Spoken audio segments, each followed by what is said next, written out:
Assalamualaikum warahmatullahi wabarakatuh. Halo semuanya teman-teman. Selamat siang, selamat datang kembali di channel kesayangan kita, channel Ilo Entry. Dan masih bersama saya Ilo.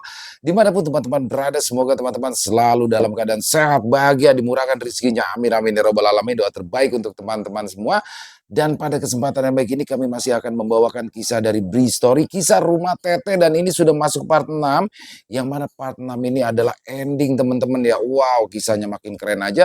Dan di part 6 ini, di part ending ini, kita akan membuka buku harian Teteh yang kemarin sudah ditemukan di tasnya Bang Rai. Dan disinilah bagaimana masa lalu Teteh akan terkuak. Wah, keren banget. Dan jangan lupa teman-teman ya, sebentar lagi tanggal 13 Februari, kisah Rumah Teteh ini akan tayang di bioskop-bioskop kesayangan Anda yang serentak di seluruh Indonesia tanggal 13 Februari. Hororis wajib nonton nih, karena keren banget filmnya pasti ya. Dan buat Bang Bri, terima kasih atas izinnya untuk kami bisa membawakan kisah yang luar biasa ini. Dan oh ya, buat teman-teman yang suka baca, bisa beli nih buku-buku karyanya Bang Bri ya. Ini yang saya pegang ada RHDPK atau Rumah Hantu di Pedalaman Karet, yang kisahnya serem banget. Yang suka baca wajib punya buku-bukunya Bang Bri. Ada buku Rumah Teteh juga dan lain-lain banyak. Pokoknya keren-keren banget ya. Dan sebelum kita masuk ke dalam kisahnya, buat teman-teman mungkin yang belum subscribe, bisa diklik dulu tombol subscribe. Jangan lupa lonceng notifikasinya dinyalakan agar teman-teman selalu mendapatkan notifikasi dari konten-konten yang akan kami upload di setiap harinya. Dan untuk channel Ilo Entry, kami upload setiap siang teman-teman ya, setiap jam 12 siang waktu Indonesia bagian Barat. Nggak pakai berlama-lama lagi. Pasti udah nggak sabaran kan buat masuk ke dalam kisahnya. Kita langsung saja masuk ke dalam kisahnya. Dari halaman belakang rumah Bang Ilo, kita menuju ke kota Bandung.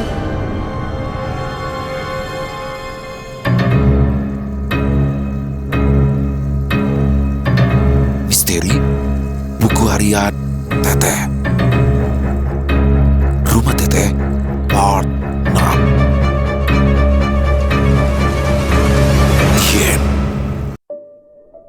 Januari 1989. Sendiri di rumah ini, tidak banyak yang dapat aku lakukan. Kegiatan sehari-hari hanya perulangan dengan membersihkan setiap sudut rumah salah satunya. Setiap pagi, aku menyapu dan mengepel lantai serta membersihkan debu yang sebenarnya masih belum terlalu tebal. Tapi semuanya harus dilakukan untuk mengusir rasa bosan yang sering kali hinggap. Rumah peninggalan orang tuaku ini tergolong besar. Rumah 2 lantai yang memiliki 5 kamar di lantai dasar dan 2 kamar di lantai atas. Dari banyak kamar ini, aku menempati kamar paling depan karena posisinya paling ideal. Ketika membuka jendela, maka langsung terlihat halaman depan yang kutanami banyak bunga. Sama halnya dengan halaman depan, halaman di belakang rumah pun kutanami banyak bunga. Pada nyaris setiap sudutnya terdapat tanaman bunga. Udara Bandung yang masih sangat dingin dan sejuk membuat hampir semua tanaman dapat hidup.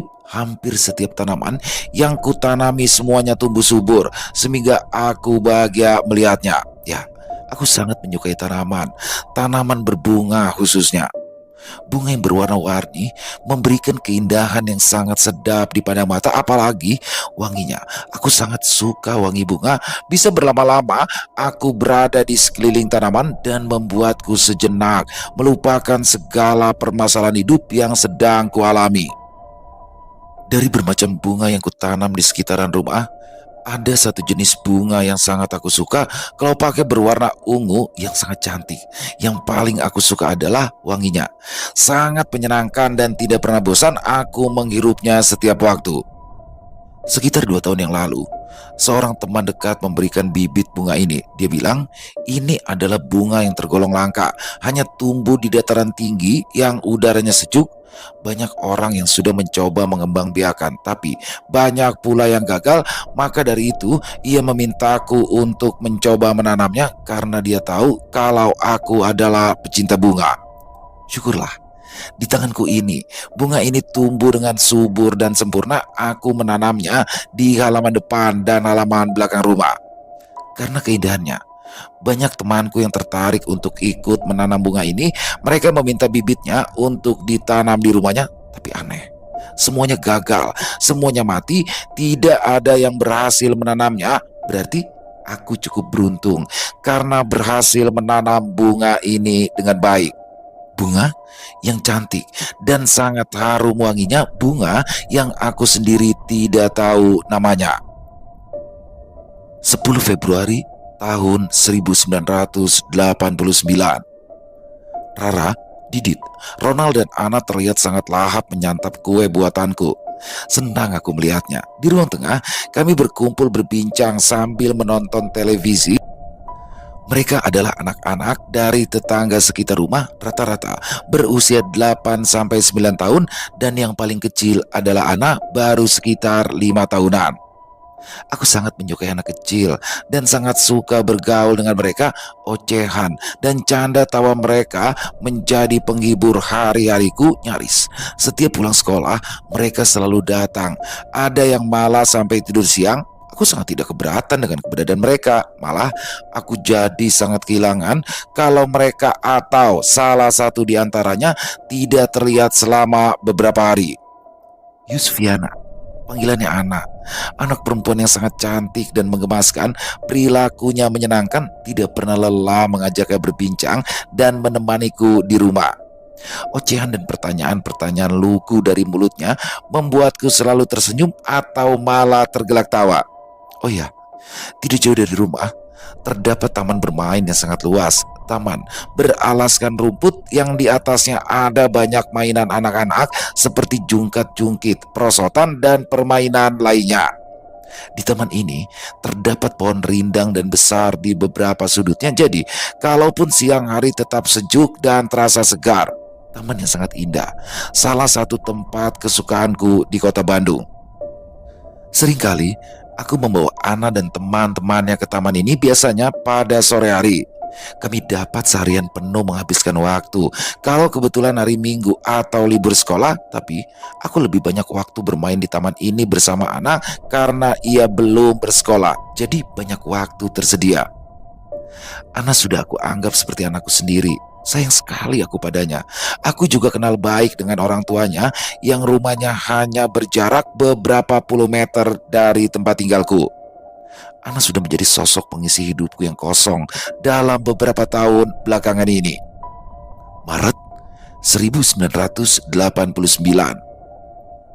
Meja makan seharusnya menjadi tempat berkumpulnya seluruh anggota keluarga, di samping tempat untuk bersantap bersama, juga untuk sekedar berbincang dan bercengkrama.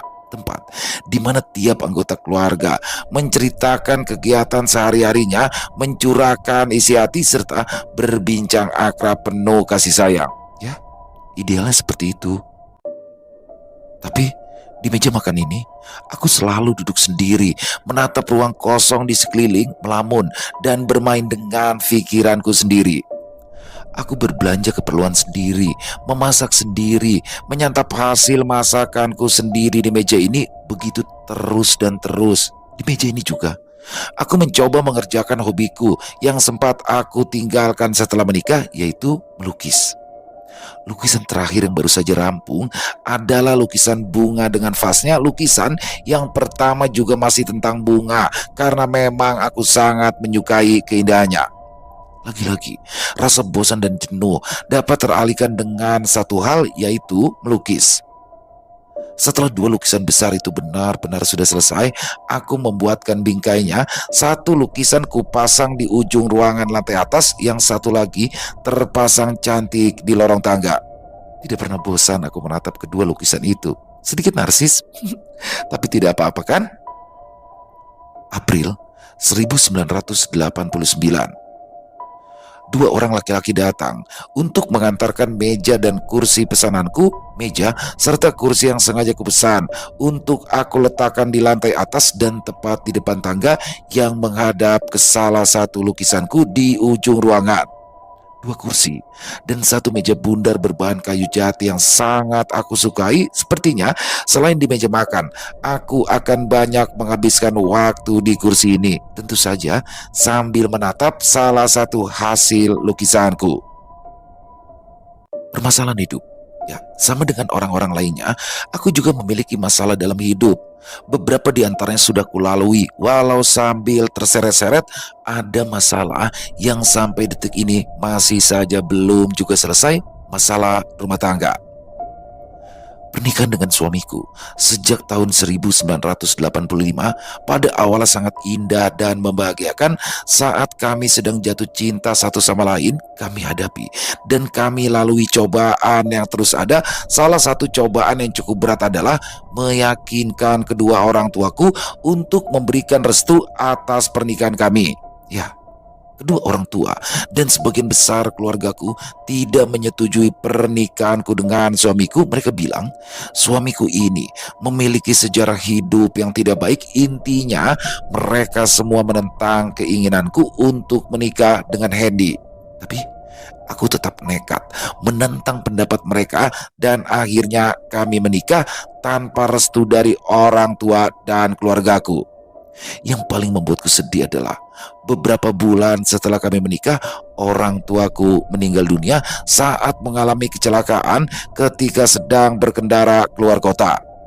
Mereka meninggalkanku selamanya sebelum memberikan restu atas pernikahanku. Itulah salah satu perjalanan hidup yang aku alami, tetapi kami dapat melaluinya dengan baik dan cukup bahagia. Tapi kemudian perlahan keadaan berubah seluruhnya. Kebetulan kami belum juga dipercaya oleh Tuhan untuk memiliki anak. Jadi selama nyaris 4 tahun usia pernikahan, kami hanya lalui berdua. Tahun-tahun pertama pernikahan berjalan dengan baik, sangat baik malah. Walaupun aku tidak bekerja, suamiku dapat memenuhi kebutuhan hidup kami sepenuhnya. Hingga akhirnya ketika pernikahan memasuki tahun ketiga, cobaan itu datang. Dimulai dengan suamiku yang kehilangan pekerjaan yang sudah ia jalani hampir 10 tahun lamanya.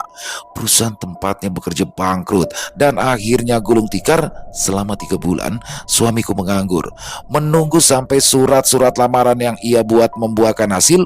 Pucuk dicinta ulang pun tiba. Akhirnya ada perusahaan yang menerimanya bekerja, tapi penempatannya di kota Jakarta sehingga kami sempat kebingungan. Di satu sisi, keadaan keuangan sudah sangat kembang kempis.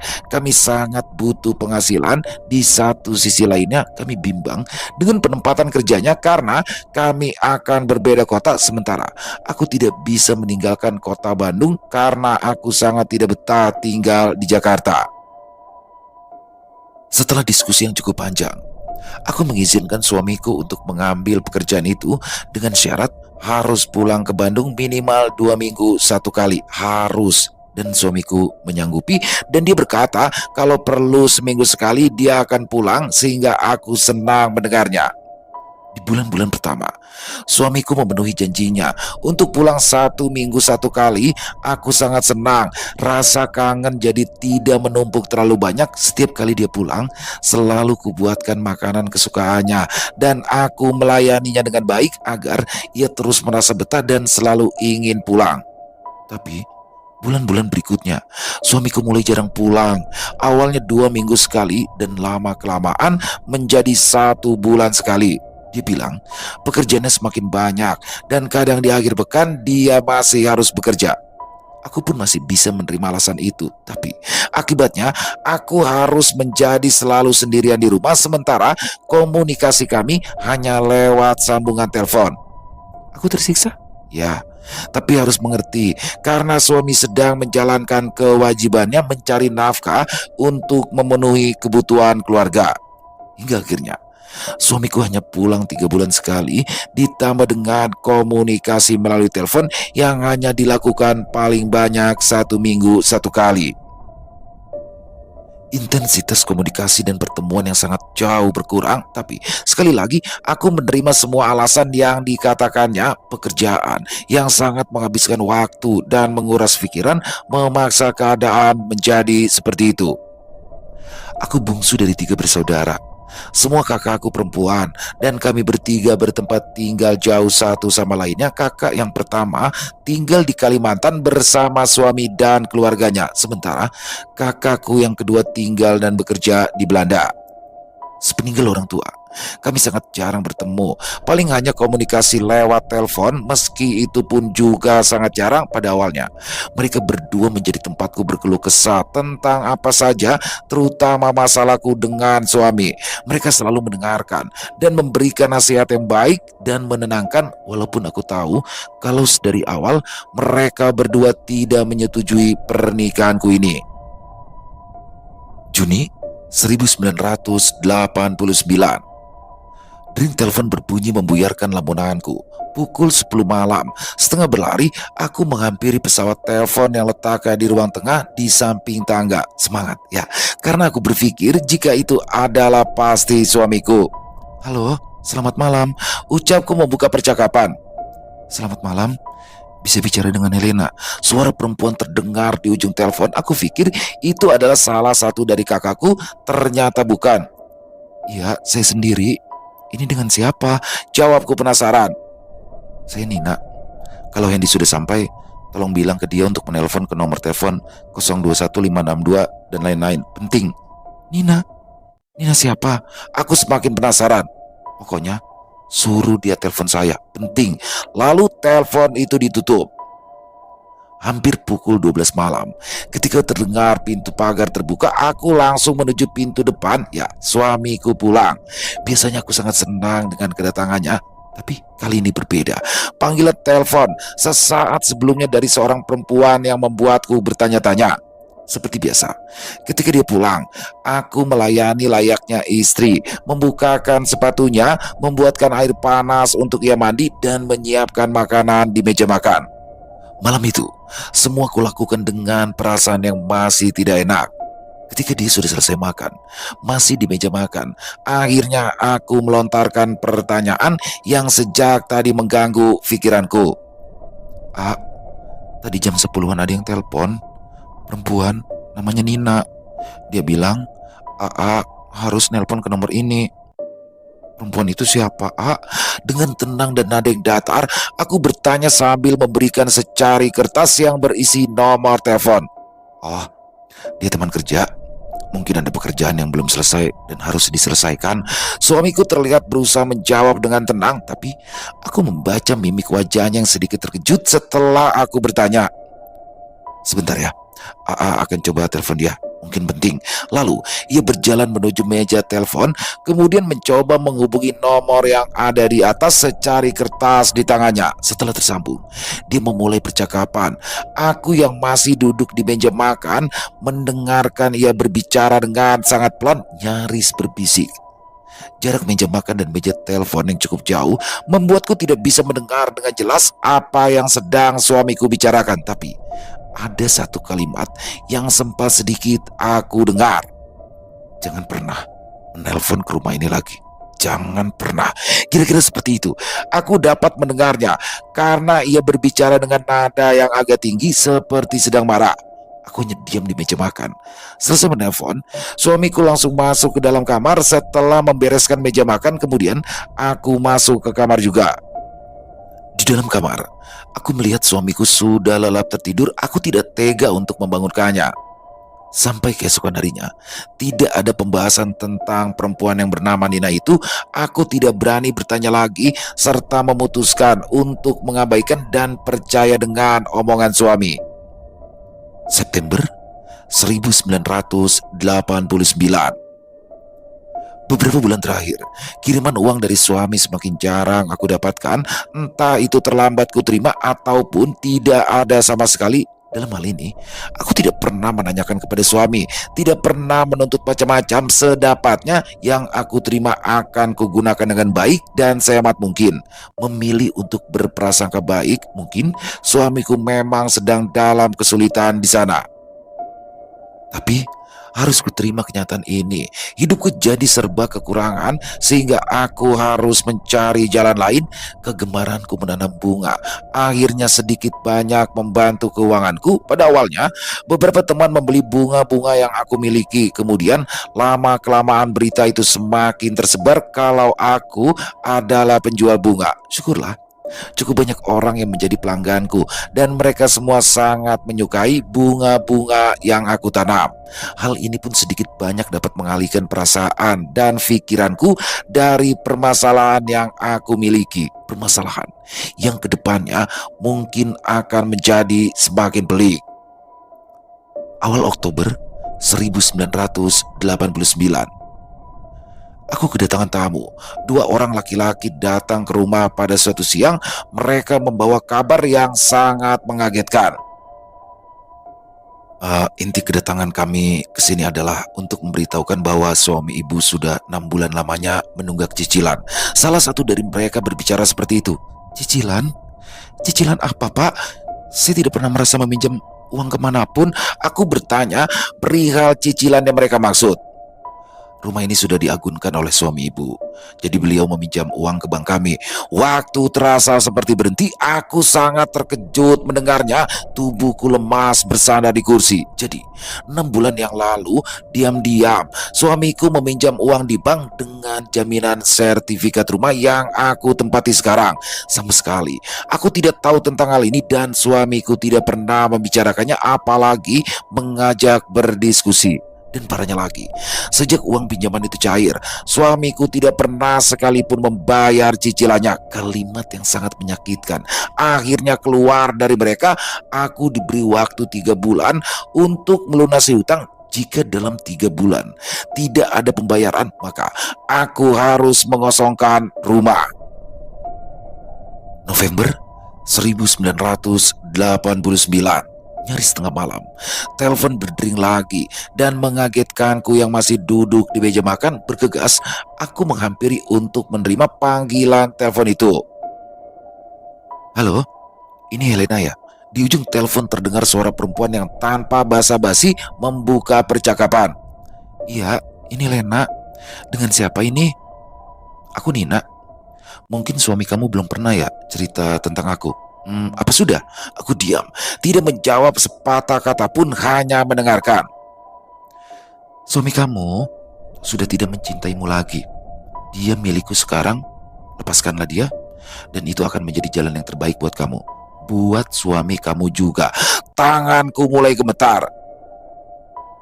Dan juga kamu harus tahu, kalau aku sedang mengandung 6 bulan. Ayah dari bayi dalam kandunganku ini adalah Hendy, suami kamu.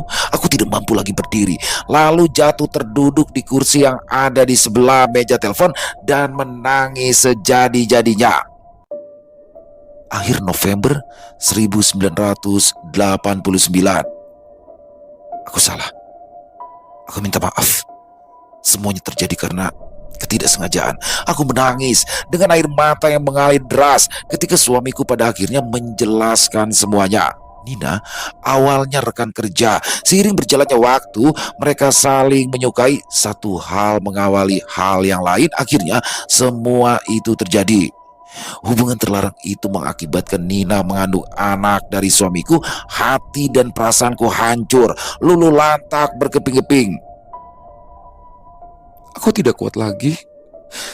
Aku tidak sanggup terus-terusan berjuang sendiri seperti ini.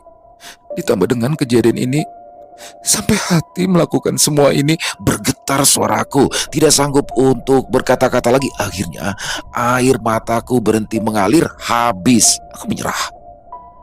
Desember 1989. Kami sudah memberikan waktu ibu dan juga suami untuk menyelesaikan semuanya, tetapi sepertinya tidak ada itikat baik dari Pak Hendy. Telepon kami tidak dijawab, surat-surat peringatan yang kami kirim ke kantornya juga tidak diindahkan. Jadi mohon maaf, dengan berat hati, ibu harus mengosongkan rumah ini dengan segera. Rumah ini kami sita. Aku hanya bisa diam kalau mendengar ucapan laki-laki yang datang dengan beberapa temannya itu. Mereka yang beberapa bulan lalu pernah datang memberitahukan perihal tunggakan pinjaman. Bersandar di kursi, aku lemas, tidak bisa berbuat apa-apa. Aku masih diam membisu ketika mereka berpamitan meninggalkan rumah. Sepi. Rumah ini sangat sepi dan dingin. Aku diam di meja makan sendirian ketika sudah lewat tengah malam. Segala cara sudah kulakukan untuk menyelesaikan semuanya sendiri, tapi tidak ada hasil. Sudah beberapa bulan terakhir, suami tidak ada kabar berita, tidak pernah pulang, pikiranku kosong, hati dan perasaanku mati. Air mata sudah habis, hanya bisa tersenyum kecut di rumah yang sangat kucintai ini. 3 kuncup bunga ungu dalam genggaman, wanginya menemani, wanginya menenangkan dan memeluk erat jiwaku yang tenggelam dalam kesedihan dan keputusasaan. Aku tidak sanggup, aku menyerah. Selamat tinggal kejamnya dunia. Aku lelah, aku kalah. 21 Desember 1989, Helena. Aku masuk di akhir masa kuliah. Skripsi dan sidang sudah kujalani dengan baik. Sekarang aku hanya tinggal menunggu waktu untuk wisuda. Karena itulah lebih banyak waktu kosong di rumah dan tidak terlalu sering ke kampus. Tidak bisa dipungkiri, masa-masa kuliah di Bandung adalah masa yang cukup indah dan sangat berkesan. Banyak pengalaman baik dan buruk yang kudapatkan. Semuanya menjadi pelajaran yang baik, teman-teman dan lingkungan juga sangat menyenangkan, sehingga aku sangat bersyukur akan hal itu. Di rumah Teteh inilah semua proses perkuliahanku lalui, demikian juga dengan proses pembuatan skripsiku yang kuselesaikan sepenuhnya di rumah Teteh. Meskipun banyak kejadian tak terduga selama pengerjaan skripsi itu, akhirnya bisa diselesaikan dengan hasil yang cukup memuaskan. Percaya tidak percaya, Teteh juga ikut berperan dalam pengerjaan skripsiku sejak menentukan judul sampai pengerjaan bab terakhir. Pada suatu hari, saat awal pengerjaan skripsi, aku tentu masih harus memutuskan judul mana yang akan diambil. Saat itu, kira-kira pukul 11 malam, aku seperti biasa duduk di depan komputer untuk mengeksplorasi ide judul skripsiku. Karena mengejar waktu pengerjaan skripsi, aku harus segera memutuskan judul itu. Beberapa pilihan sudah mengerucut menjadi hanya tinggal 2. Aku masih bingung memilih judul yang mana, sehingga aku menuliskan kedua judul itu pada secari kertas yang kuletakkan di meja belajar depan komputer. Seperti biasa, kamarku dalam keadaan gelap dengan penerangan yang hanya bersumber dari cahaya komputer dan televisi. Ketika masih bimbang untuk memilih, aku memutuskan ke dapur untuk mengambil air minum. Saat itu, rumah sudah dalam keadaan sepi. Penghuninya sudah berada di kamarnya masing-masing, meski ada juga yang memang sedang berada di luar rumah. Saat itu, aku sudah sangat terbiasa dengan kehadiran Teteh, sehingga sudah tidak terlalu mengagetkan atau menakutkan lagi, dan kami sudah berteman cukup akrab. Ruang tengah dalam keadaan gelap ketika aku melewatinya, begitu juga dengan ruang makan. Karena kami memang membiarkannya seperti itu, tidak ada perasaan apa-apa saat aku berada di sana. Tidak ada wangi bunga yang tercium ataupun hal lainnya yang biasanya menandakan kehadiran Teteh. Tapi entah kenapa, perasaanku tetap mengatakan kalau Teteh ada di sekitarku. Walaupun sudah terbiasa, tetap saja aku merasa was-was kalau Teteh akan muncul tiba-tiba saat berdiri di depan lemari es. Dengan gelas minum yang ada di tangan, aku memperhatikan sekitar. Meja makan yang biasanya menjadi tempat kesukaan Teteh menjadi perhatianku, namun Teteh tidak ada di situ. Keadaan rumah sudah sangat sepi, hanya terdengar suara samar alunan musik dari kamar Irwan. Aku pun melangkahkan kaki untuk kembali ke kamar. Ketika tepat berada di depan tangga, langkahku berhenti. Dari tempat aku berdiri, terlihat jelas sebagian isi kamarku yang pintunya dalam keadaan terbuka. Kamar yang keadaannya sudah temaram, hanya cahaya dari monitor komputer dan televisi yang membuatnya menjadi tidak terlalu gelap gulita. Aku menghentikan langkah karena melihat Teteh sedang duduk di kursi depan komputer yang menghadap ke arah monitor. Rambut panjangnya terurai dan berpakaian baju panjang putih bermotif bunga seperti biasanya. Ia seperti sedang menulis sesuatu. Aku bimbang antara akan melanjutkan langkah menuju kamar atau mengalihkan tujuan ke tempat lain. Dalam diam, aku terus memperhatikan Teteh. Ya benar, dia seperti sedang menulis sesuatu. Hingga akhirnya aku memutuskan untuk mundur beberapa langkah karena rasanya saat itu sedang tidak punya nyali untuk masuk ke kamar. Aku kemudian duduk di sofa ruang tengah dalam gelap. Aku duduk terdiam sambil memikirkan apa yang harus aku lakukan. Kemudian sementara itu jantungku berdegup kencang karena aku khawatir kalau tiba-tiba saja Teteh keluar kamar dan kami berpapasan. Semerbak wangi bunga mulai tercium. Tetapi belum ada tanda-tanda akan pergerakan Teteh. Aku masih terdiam sendiri di ruangan ini. Alunan musik dari kamar Irwan pun sudah tidak terdengar lagi sehingga suasana menjadi sangat hening.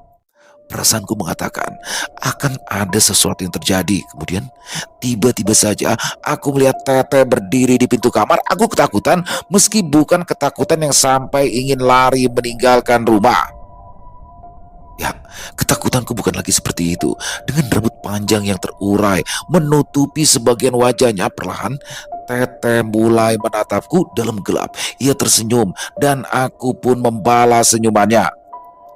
Aku sedang berusaha menulis skripsi ya Teh. Tolong jangan diganggu ya Teh. Begitu ucapku kemudian ketika nyali sudah mulai terkumpul. Teteh hanya diam, tetap dengan senyum di wajahnya. Kami terus bertatapan selama beberapa saat sampai akhirnya Teteh mulai bergerak menuju tangga berjalan belayang.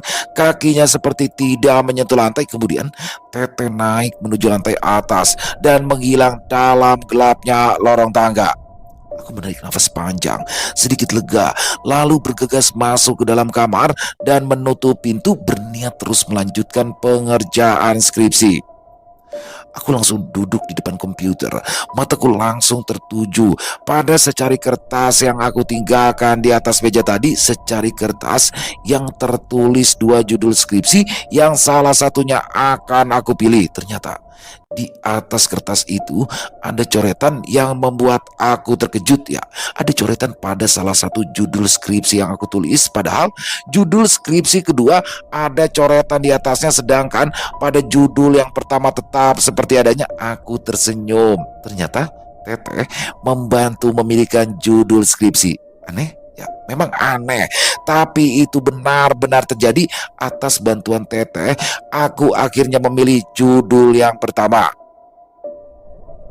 Itulah peristiwa pertama pengerjaan skripsi yang melibatkan Teteh. Selanjutnya, banyak peristiwa aneh yang aku rasakan beberapa kali. Ketika sedang mengerjakan skripsi, tiba-tiba aku merasakan kehadiran Teteh di dalam kamar. Posisi meja belajar yang di atasnya terletak komputer dan menghadap ke jendela kamar. Jendela ini terbuat dari kaca berbingkai panjang dari atas sampai ke bawah sehingga kalau aku duduk di kursi meja belajar, jendela itu tampak seperti sebuah cermin. Dari jendela ini, aku dapat melihat keadaan sudut kamar yang berada di belakang saat aku duduk. Sering kali kejadian ketika sedang asik mengerjakan skripsi. Pandangan sedang fokus ke komputer, tiba-tiba aku mencium wangi bunga. Aku langsung tersadar kalau Teteh sedang berada di dekatku dan benar saja. Ketika mengalihkan pandangan ke jendela, aku melihat Teteh sedang berdiri di depan pintu kamar yang letaknya persis di belakang saat aku duduk. Teteh diam, berdiri beberapa saat seperti sedang memperhatikan. Aku biasanya terus memaksakan diri untuk melanjutkan menulis. Walaupun merasa ketakutan, Teteh selalu berdiri di depan pintu. Terkadang ia berada di sudut kamar yang lain. Walaupun tidak melihatnya secara langsung, ya aku dapat melihatnya melalui pantulan kaca jendela ataupun hanya dari sudut mata. Kadang Teteh duduk di atas tempat tidur, kadang berdiri di depan televisi yang letaknya di samping meja belajar atau kadang di depan lemari.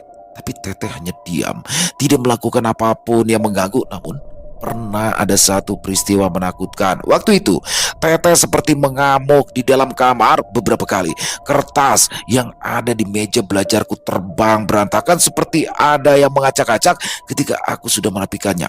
Lagi-lagi kertas-kertas itu kembali berantakan hingga akhirnya aku memutuskan untuk tidak lagi bekerja. Baiklah Teh, aku selesai ngetik malam ini.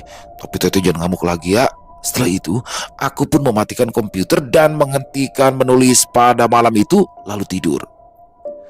Proses pengerjaan skripsi memang diiringi dengan banyak kejadian yang aneh tapi nyata. Seperti tidak masuk akal, tapi benar-benar terjadi. Namun, hanya sedikit peristiwa yang menghambat pengerjaannya. Selebihnya, hanya peristiwa kehadiran Teteh yang ingin menemaniku menulis. Di dalam skripsi, aku menyebutkan nama Teteh pada halaman ucapan terima kasih karena memang banyak peran beliau saat pengerjaannya. Sebelum wisuda, aku sudah memutuskan untuk langsung pulang ke kampung halaman setelah semua urusan kuliah selesai. Aku akan meninggalkan rumah Teteh dan tidak akan lagi melanjutkan indekos di rumah itu karena memang sudah tidak ada lagi kegiatan yang harus dilakukan dan kuliahku sudah selesai. Di rumah orang tuaku, aku akan memikirkan langkah selanjutnya. Apa yang akan kulakukan setelah selesai kuliah sangat tidak bisa dipungkiri. Selama tinggal di kota kembang ini, aku sudah banyak mendapatkan pengalaman menarik, pahit, getir hidup di rantau, sedih dan senang. Banyak yang kurasakan terlebih ketika tinggal di rumah Teteh yang banyak memberikan pengalaman menarik dan mengesankan baik nyata maupun tidak. Di rumah Teteh juga, persahabatanku dengan 4 teman, ditambah Sisi dan Memi saat melewati masa-masa yang sangat berharga sehingga tali pertemanan kami juga banyak teruji. Begitu juga dengan tali pertemanan dengan Teteh. Teteh yang pada awalnya kami anggap sosok gaib yang sangat menakutkan, ternyata belakangan telah kami sadari kalau Teteh hanya ingin berteman dengan caranya. Ia menunjukkan perhatian dengan caranya, melindungi kami dengan caranya. Walaupun begitu, ketika kami sudah sampai pada masa-masa akhir tinggal di sana, tetap saja kami merasa ketakutan akan kehadirannya yang seringkali mengagetkan. Terlebih, Irwan dan Doni, mereka berdua tetap menjadi orang yang paling ketakutan saat Teteh hadir bagaimanapun cara kehadirannya. Sidang skripsi berhasil keluar dengan cukup baik. Ya, walaupun sedikit terseret-seret, nilai IPK keseluruhan yang aku peroleh pun cukup baik sehingga aku puas dengan hasilnya. Beberapa minggu setelah sidang, acara wisuda pun dilaksanakan. Dari semua penghuni rumah Teteh, aku adalah orang pertama yang lulus kuliah sementara yang lain lulus berturut-turut beberapa bulan setelahnya. Pada akhirnya, hari itu tiba. Terakhir kali aku menginjakan kaki di rumah Teteh sebagai penghuni, sebagian dari diriku senang menyambut hari itu, tapi sebagian laginya sedih dan terharu. Semua barang-barang sudah kukemas dengan rapi dan hanya beberapa tas jinjing di dalam kamar yang tinggal kuangkat saat beranjak pergi. Sebelumnya, aku sudah menyempatkan diri untuk berpamitan dengan seisi rumah dengan cukup haru dan sedih, mengingat sudah cukup lama kami melewati masa-masa yang indah. Begitu juga dengan aku dan Teteh. Setelah acara berpamitan dengan seisi rumah, aku meminta waktu kepada teman-teman untuk menyendiri di dalam kamar. Ya, mereka mengerti apa yang sebenarnya akan aku lakukan waktu itu. Sudah pukul 5 sore, kamar sudah dalam keadaan kosong, hanya tinggal tempat tidur, lemari, dan meja belajar sesuai posisi semula ketika aku pertama kali datang. Aku duduk di sisi tempat tidur yang menghadap dinding kamar bagian dekat pintu. Di sudut itulah ketika aku melihat Teteh pertama kali dengan jelas, dan pertama kali melihat Teteh dengan penampakan yang seutuhnya. Aku duduk terdiam, melempar memori ke masa lalu. Pada saat awal tinggal di rumah ini, sejak awal berkemas tadi, sebenarnya aku sudah merasakan kehadiran Teteh karena beberapa kali wangi bunga khasnya tercium semerbak. Wangi bunga yang sudah sangat aku kenali. Aku yakin Teteh ada sejak tadi. Dalam kesendirian di kamar, aku mencoba berpamitan dengan Teteh. Teh, aku pulang ya. Kuliahku sudah selesai. Berat hati untuk mengatakan kalimat perpisahan denganmu, Teh. Sudah cukup banyak pertemuan dan percakapan kita yang terjadi. Semuanya sangat berkesan. Teteh, sudah aku anggap seperti teman dekat. Sudah sering kali juga aku berkeluh kesah. Mohon maaf ya, Teh, kalau ada perbuatan dan perkataanku yang membuat Teteh resah. Terima kasih sudah mau berteman. Sekali lagi aku pamit ya, Teh. Suatu saat kita pasti akan bertemu lagi. Teteh tenang ya di sana. Jangan ganggu orang yang akan menempati kamar ini nanti. Aku janji, suatu saat kita akan bertemu lagi. Cukup panjang aku bergumam sendiri. Mataku mulai berkaca-kaca karena aku merasa sedih dan berat hati meninggalkan rumah ini. Tiba-tiba saja, bagian tubuhku yang sebelah kanan terasa dingin. Dan semakin dingin, aku merasakan seperti ada sesuatu yang menyentuhku dan seperti ada sosok yang sedang bersandar. Seketika itu juga, wangi bunga menyeruak dan tercium sangat kuat. Ya, Teteh ada. Dan dia duduk di sebelahku. Kemudian lambat laun kulihat penampakannya dari sudut mataku yang semakin lama semakin jelas. Tetap saja, walaupun begitu, aku belum berani untuk menatapnya secara langsung. Aku hanya terdiam sambil tetap memandang lurus ke depan. Teteh berpakaian seperti biasanya, baju panjang putih bercorak bunga. Ia duduk sambil menunduk dan rambut panjangnya terurai menutupi wajah. Kemudian tiba-tiba aku mendengar tangisan, meski sangat pelan.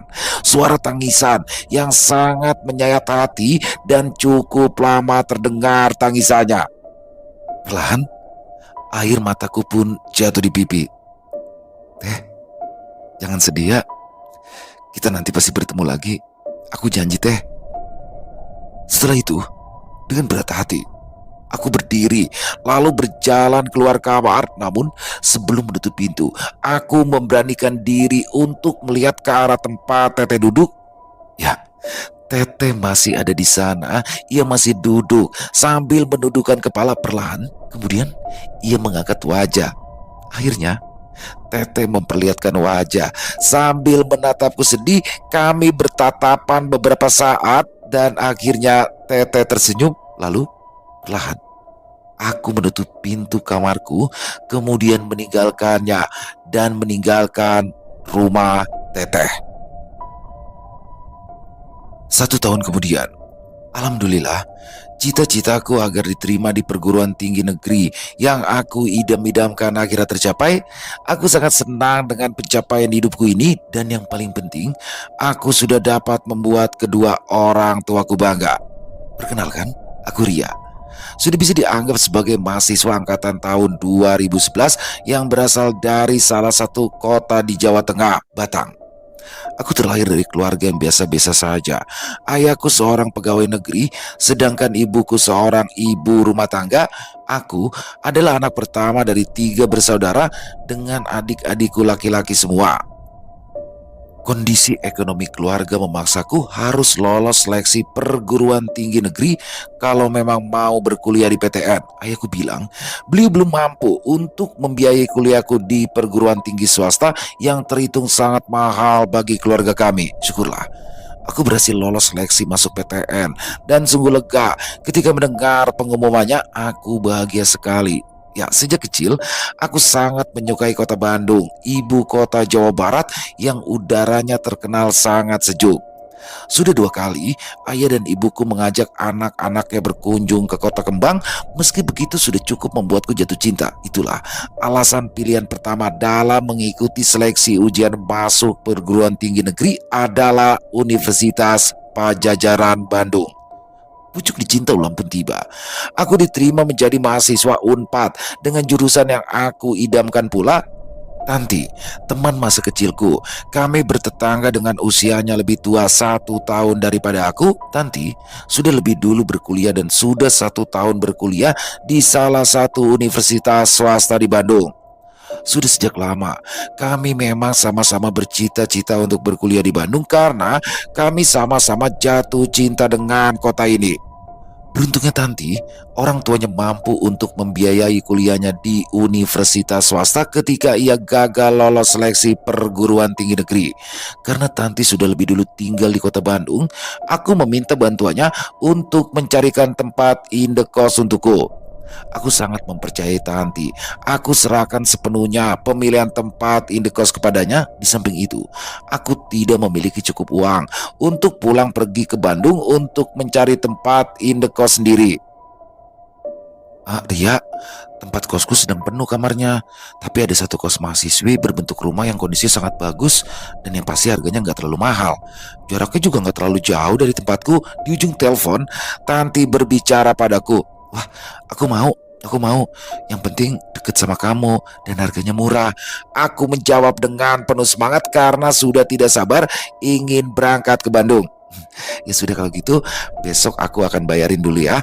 Kemudian Tanti menutup pembicaraan. Tanti bilang indekos mahasiswi yang berbentuk rumah itu adalah rekomendasi dari teman kuliahnya yang kebetulan sudah beberapa bulan tinggal di tempat itu. Aku setuju saja, yang penting harganya tidak mahal. Aku jadi tidak sabaran untuk segera berangkat ke kota Bandung.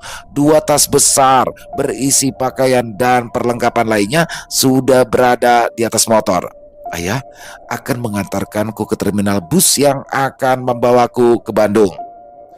Berpisah dengan keluarga cukup membuatku terharu.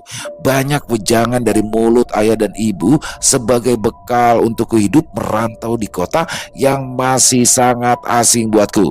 Tapi ada perasaan senang dan gembira melanda hati ketika akhirnya aku sudah bisa menjadi seorang mahasiswi. Dalam hati, aku berjanji akan menjaga nama baik keluarga dengan menjadi orang yang bertanggung jawab dengan diri sendiri, menjaga sikap dan berperilaku positif. Secepatnya, aku akan menyelesaikan kuliah dan kembali ke kampung halaman. Singkatnya, beberapa saat kemudian aku sudah duduk manis di atas bus antar kota sekitar 7 jam perjalanan yang cukup melelahkan. Menjelang maghrib, akhirnya aku tiba di Bandung. Menurut Tanti, jarak dari terminal bus ke tempat indekosku hanya memakan waktu setengah jam. Cukup dekat dan dapat ditempuh hanya dengan 2 kali naik angkutan kota. Kebetulan juga hari itu Tanti tidak bisa menjemput dan mengantarkanku ke sana karena dia sedang ada kegiatan di luar kota. Tidak masalah buatku karena Tanti sudah memberi petunjuk jalan dan alamat yang jelas letak tempat indekos itu berada. Dan benar, tanpa menemui kesulitan yang berarti, kira-kira setengah jam kemudian aku sudah berdiri di depan rumah yang bentuknya sama dengan foto kiriman Tanti padaku. Rumah berpagar hitam dengan halaman yang cukup luas, berlantai 2 dan bercat putih. Rumah yang sangat bagus menurutku, terlihat bersih dan sangat rawat. Di lantai 2, aku melihat balkon yang di belakangnya ada 2 pintu dalam keadaan tertutup. Suasana lingkungan sekitar rumah sangat sepi. Sejak aku tiba beberapa menit yang lalu, aku berpikir mungkin karena sudah menjelang malam. Dari luar, rumah ini kelihatan kosong dan sepi. Tanti bilang beberapa penghuninya mungkin masih di kampung halaman masing-masing.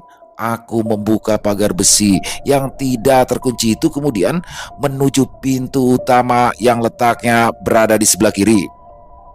Assalamualaikum. Tidak ada jawaban. Aku menoleh ke kiri, melihat ada lorong yang mencorok ke dalam. Penasaran, aku berjalan ke arah lorong itu. Ternyata ada pintu lagi yang merupakan pintu samping rumah dan di sebelah kanannya ada jendela salah satu kamar. Masih belum ada tanda-tanda kehidupan. Aku kembali menuju pintu depan. Assalamualaikum. Sekali lagi, aku mengucap salam dan berharap kali ini akan ada jawaban. Ternyata sama. Tidak ada jawaban. Ketika mulai lelah berdiri, aku memutuskan untuk duduk-duduk di lantai teras rumah yang menghadap ke halaman. Udara sejuk kota Bandung yang sangat kuidam-idamkan sejak kecil, kuhirup dalam-dalam. Aku tersenyum sendiri sambil duduk di teras rumah dan menunggu pintu terbuka. Aku melamunkan banyak hal karena merasa bahagia hingga tiba-tiba suara pintu terbuka membuyarkan lamunanku. Aku menoleh ke arah belakang dan benar, pintu sudah dalam keadaan terbuka. Aku langsung berdiri dengan gembira. Akhirnya ada yang membukakan pintu. Assalamualaikum. Aku menjawab salam sekali lagi, tapi belum ada jawaban juga. Kemudian muncul wanita setengah baya dari balik pintu dengan senyum di wajahnya. Wanita cantik, berambut hitam panjang dan berpakaian baju terusan panjang bermotif bunga. Assalamualaikum, saya Ria yang mau kos di rumah ini. Begitu ucapku membuka pembicaraan. Waalaikumsalam. Oh Ria ya, ayo silakan masuk. Maaf sudah lama nunggu di depan pintu, jawab perempuan itu dengan sangat ramah. Nggak apa-apa kok mbak, nggak terlalu lama juga kok nunggunya, jawabku dengan senyuman lebar. Kamarnya sudah disiapkan, mari saya antar kamu ke kamar. Aku langsung mengangkat kedua tasku dan melangkah ke dalam rumah. Sambil berjalan kami melanjutkan perbincangan. Maaf, mbaknya siapa ya? Tanyaku kemudian. Saya Teteh, panggil aja Teteh. Selesai. Wah, luar biasa kisah dari Bang Bri. Kisah rumah Teteh akhirnya selesai. Aduh, sedih banget ya, asli sedih. Ini part 6 ini nih lebih ke sedih saya, lebih ke apa ya? Kok jadi kayak ada di saya kayak ada di rumah situ dan jujur ya ketika sedang voice over tuh, nih nggak lebay nih, nggak lebay. Ketika sedang voice over tuh kayak pas kayak ada Teteh di sebelah saya, tapi nggak tahu lah ya. Apa mungkin perasaan saya doang, halu doang, tapi kayak beda aja rasanya di situ dan kayak dapat banget sih sedihnya, pasti sedih banget ngebayangin Teh Helena ya, Teh Helena bagaimana kehidupannya, dia disakiti oleh suaminya sampai akhirnya harus mengakhiri hidupnya di situ. Jadi Helena ini kan memang sosok yang kesepian ya semasa hidupnya, bagaimana dia berkeluarga belum punya anak, terus ditinggal suaminya merantau ke Jakarta, bahkan disakiti itu. Jadi bener-bener hari-harinya tuh sepi gitu loh. Dan kenapa sih dia selalu ingin berteman, bagaimana sebenarnya Teteh hanya ingin berteman, jadi tidak ingin yang lain-lain. Dan ketika bagaimana Bang Bri berpamitan kepada Teteh tuh di situ, waduh itu kayak dapat banget ya asli sedihnya, dapat banget, keren banget Bang Bri bisa ngebawa kita ke seperti ada di situ, seperti kita merasakan kesedihannya Teteh, luar biasa sekali. Dan tanpa terasa sudah 6 part kita bawakan dalam seminggu ini, kita kayak ada bersama Teteh ya, luar biasa. Terima kasih Bang Bri dan semoga filmnya sukses ya Bang Bri ya. Jangan lupa buat teman-teman tanggal 13 Februari ditonton filmnya Bri Story Rumah Teteh di bioskop-bioskop kesayangan Anda yang karena akan serentak di seluruh bioskop tanggal 13 Februari. Dan sekali lagi buat teman-teman yang punya komentar lain bisa menuliskan di dalam kolom komentar ataupun hanya sekedar saling menyapa, insya Allah kami akan menjawab satu persatu. Buat yang suka dengan videonya bisa diklik tombol like atau tombol jempolnya. Buat teman-teman yang mungkin belum subscribe bisa diklik tombol subscribe, jangan lupa lonceng notifikasinya dinyalakan agar teman-teman selalu mendapatkan notifikasi dari konten-konten yang akan kami upload di setiap harinya. Dan kami juga ingin mengucapkan terima kasih ya kepada seluruh teman-teman yang sudah selalu setia hadir, yang sudah selalu mendukung kami, karena teman-teman lah kami selalu bersemangat berkarya di setiap harinya. Di akhir kata, saya Elo mengucapkan permohonan maaf apabila mungkin dalam pembawaan kisahnya ada kata-kata saya yang salah ataupun ada kata-kata saya mungkin yang kurang berkenan. Saya mohon dibukakan pintu maaf yang seluas-luasnya. Sampai berjumpa lagi besok jam 12 siang masih bersama saya Elo di channel Elo Entry. Salam sehat, sukses selalu untuk kita semua. Wassalamualaikum warahmatullahi wabarakatuh.